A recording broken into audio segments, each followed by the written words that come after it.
Sudah.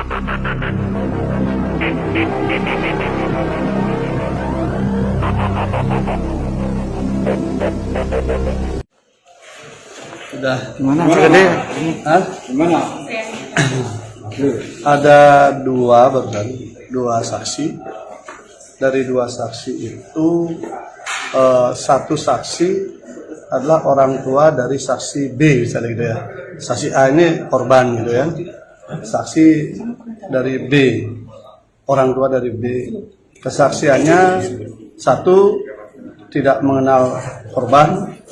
Kedua, tidak ada di lokasi. Ketiga, tidak tahu peristiwa, tetapi hanya mendengar dari anaknya. Itulah kesaksian yang satu. Kesaksian lagi yang kedua, ini mungkin belum pernah terjadi. Kesaksian di mana seorang kuasa hukum korban harus hadir untuk menjelaskan kasus, untuk menjadi saksi. Kuasa hukum jadi saksi, Pak? Jadi kuasa hukumnya jadi saksi. Jadi mungkin saya belum pernah, mungkin karena kesulitan mencari saksi yang bisa menjelaskan. Ya, kita tanya, artinya dalam kapasitas apakah Anda betul kuasa hukum daripada korban? Ya, mendampingi, mencari semualah. Jadi memang tampaknya kesulitan untuk mencari alat bukti yang ya macam-macam, tapi kan tidak punya nilai, karena ketika kita tanya apakah pada saat kejadian dia ada di lokasi, dia melihat, mendengar dan sebagainya, tidak. Dia hanya kuasa hukum yang kemudian bisa tahu segalanya dari cerita-cerita orang.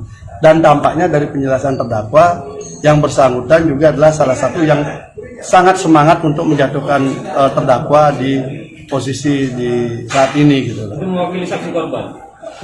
Nggak ngerti, kalau saya secara puhab saya bingung juga.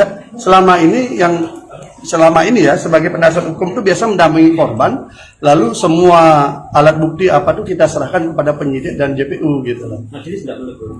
Artinya kan itu kapasitas haknya JPU untuk menghadirkan. Hanya kita merasa geli saja. Ini kok sampai ketika saksi-saksi satu persatu nggak jelas, akhirnya saksi yang dihadirkan adalah kuasa hukum korban. Tapi untuk bersaksi. Tapi statusnya masih jadi kuasa hukum? Masih diakui juga. Diakui sebagai kuasa hukum, diakui juga mendampingi juga. Untuk korbannya siapa? Ya korban, ini kan korbannya satu. Di kasus ini korbannya hanya satu. Kalau di medsos belasan anak di bawah umur. Tapi di sini satu usia 20 tahun yang sering saya bilang. Tadi pertanyaan kunci apa Pak dari kuasa hukum atau penasihat hukum? Ya saya tanya apakah benar anak kuasa hukum korban? Ya, apakah Anda mendampingi ketika di proses awal melapor dan sebagainya? Iya. Lalu saya tanyakan, tumben ya saya melihat penasihat hukum kemudian menjadi saksi untuk kuasanya. Lalu saya tanya, oke lah kalau gitu saya tanya, apakah saudara ada di lokasi? Tidak. Apakah saudara tahu, melihat, mendengar dan mengalami peristiwa yang diceritakan korban? Tidak. Karena jawabannya tidak, lalu kami tidak perlu lagi bertanya.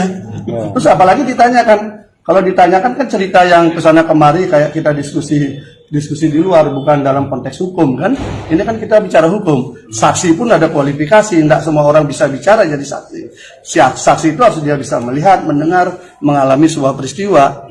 Ya kalau ini mana dia, ya teman-teman yang ngepost di pengadilan kan pernah nggak lihat ada kuasa hukum atau penasihat hukum menjadi saksi dari korban yang dia dampingi.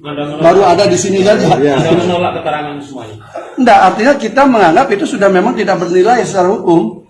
Gitu. Tidak punya nilai secara hukum. Kenapa? Dia tugasnya mendampingi korban, melapor, kemudian tiba-tiba hadir menjadi saksi, bercerita ke sana kemari kan, jadi ya bagi kita. Dia tidak bicara mewakili korban. Ya, tugas saksi kan enggak begitu. Korban kan udah jadi saksi. Untuk perkara khususan untuk pencabulan kan untuk membuktikan bahwa berada di tempat kejadian kan memang susah ya Pak. Artinya kan pencabulan itu tidak ada saksi yang melihat memang kecuali saksi korban. Ada saksi, ada pasti saksi terangkai. Tidak mungkin barang itu, tidak mungkin seseorang itu, dua orang itu ujuk-ujuk datang dari langit langsung di kamar itu berdua. Tidak mungkin. Pasti dari perjalanan orang itu sampai ke lokasi itu pasti ada orang, ada ini, ada itu namanya bukti-bukti juga gitu. Jadi nanti kita lihat. Tapi dari saksi yang ada yang lainnya, saksi yang hari ini yang saya lihat agak lucu gitu loh. Baru kali ini penasihat hukum jadi saksi korban gitu. Dan kemudian mereka nggak tahu juga, tidak hadir juga, tidak tahu lokasinya. Jadi mendengar dari cerita si kliennya gitu loh. Nanti Anda menghadirkan saksi yang menepis semua itu. Nanti dari saksinya BAP-nya JPU aja juga ada kok, nanti yang bisa menjelaskan. Jadi nggak usah jauh-jauh. Yang diterangkan oleh saksi kuasa hukum tadi apa? Iya, menceritakan cerita lagi kembali, menceritakan cerita. Jadi hari ini dan dari kemarin-kemarin kita membahas sebuah kisah kasih cerita dari cerita. Cerita korban. Diceritakan itu benar nggak betul dari pihak terdakwa, Pak? Ya jelas tidak lah.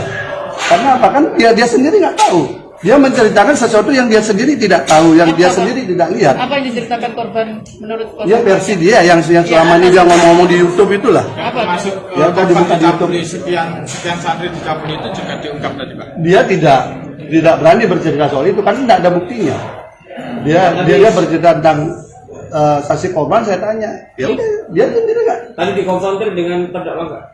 Ya terdakwa yang menyampaikan bahwa orang ini adalah salah satu yang memang yang paling getol untuk menjatuhkan Siddiqiyah bersama beberapa temannya. Ada keterangan yang digunakan. Itu aja, hanya itu aja, sisanya nanti di dalam pembelaan. Kalau saksi satunya lagi orang tua dari saksi B, saksi yang kedua. Tapi dia tidak tahu saksi korban ini, tidak kenal dan sebagainya, dan tidak pernah ketemu. Ini sebentar aja selesai. Artinya saksi korban yang mencabut laporan. Bukan. Orang tua, maksudnya orang tua. Orang tua salah satu yang pernah bersaksi. Tapi dia sendiri juga kemudian tidak tahu tentang kasus ini gitu. Jadi memang Untuk ya yang korban ini saya tidak masih tahu. menunggu saksi yang betul-betul valid dan qualified untuk menceritakan misalnya begini. Ada orang di situ kan itu kan dia tidak ujuk-ujuk datang. Ada katanya orang naik motor mengantar dia, ada katanya di situ menyambut dia, ada katanya menyiapkan kopi teh dan sebagainya. Itu kan belum muncul saksinya. Kita tunggu aja. Benar nggak peristiwa itu kan gitu? Kan ada peristiwa yang beda waktu kan? Ada yang bilang bahwa kejadiannya siang, ada bilang kejadiannya tengah malam. Ini kan mana yang benar kan? Belum tahu. Karena waktu itu penting. Kemarin saksi korban mengatakan bahwa tanggal 7 sampai tanggal 8 dan satu lagi tanggal 18. Hari ini mulai bergeser ke tanggal 20. 2 hari itu bermakna, jangan 2 hari. Urusan-urusan beginian 1 jam aja bermakna loh. Apalagi ini 2 hari bergeser waktunya. Ya teman-teman silakan renungkan itu. Keterangan saksi orang tua B tadi menerangkan nggak kalau si anaknya si saksi B ini Ya, menjadi korban? awal mula dia menceritakan itu, tapi dia tidak juga melapor ke polisi, tidak ada ininya juga gitu loh. Alasannya apa Pak nggak melapor? Ya semua sama. Ada perbedaan. Alasannya takut, semua takut. Padahal buktinya dia menjadi saksi berani. Artinya mengakui bahwa anaknya korban. Cerita dia begitu mendengar dari anaknya. Siap. Tetapi ketika kita tanya bahwa ini kasusnya ini terkait dengan saksi korban, dia tidak tahu. Ya kalau kita dalam hukum acara itu kan kasusnya yang berbeda, kecuali cerita anaknya itu masuk di dalam dakwaan itu bisa. Ini kan cerita anaknya nggak ada di dalam dakwaan. Gimana kita mengkonfirmasi lagi? Karena di KUHP kan tugas kita adalah menguji dakwaan JPU. Tapi tadi Hakim JPU membuktikan, kami mematahkan, hakim menilai. Tapi disampaikan juga bahwa dia tidak melapor Pak ya di persidangan. Iya, dia mengatakan tidak melakukan itu, anaknya tidak melakukan itu gitu. Atau Padahal kita kejar, harusnya kan merasa korban lapor aja. Kok katanya takut-takut bisa hadir di sini semua berani. Pak saksi atau tadi karena ada berapi-api tekanan nggak, dari pihak Pak? Siddiqiyah atau gimana, kenapa nggak melapor itu mungkin dari versi mereka? Enggak, saya udah tanya, enggak. Orang memang mungkin alat buktinya ya nggak kuat. Alat buktinya kan nggak kuat. Jadi untuk kasus begini kan memang alat bukti kan harus kuat, saksi dan sebagainya kan gitu. Pak saksi tadi lemes menyampaikan keterangannya apa? Oh, menggebu-gebu dia. Kayak orang orasi tetapi salah. Akhirnya ya universal. Ya. Senin kemarin Pak Kasat bilang menghadirkan 2 saksi yang korban itu kapan? Tadi baru datang tapi belum diperiksa, baru diambil sumpah 1. Yang 1 lagi belum.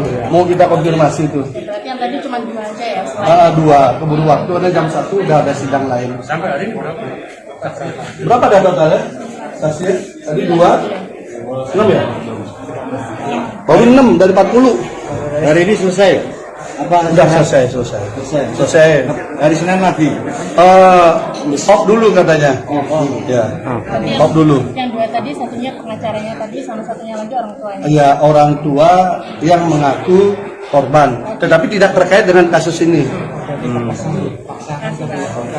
Bukan hanya terkesan dipaksakan, apa namanya ya? Karena saya nggak pernah menangani kasus dari 94 jadi lawyer, belum pernah menangani kasus pengacara korban jadi saksi. Baru di kasus ini aja. Mungkin saya yang kurang gaul. Sidang lanjutan kapan Pak? Hari Kamis ya? Kamis. Oh, Kamis minggu depan. Agak off dulu sekarang. Sepanjang sejarah baru kali ini ya. Sepanjang yang saya tahu biar nggak salah ya. Oke.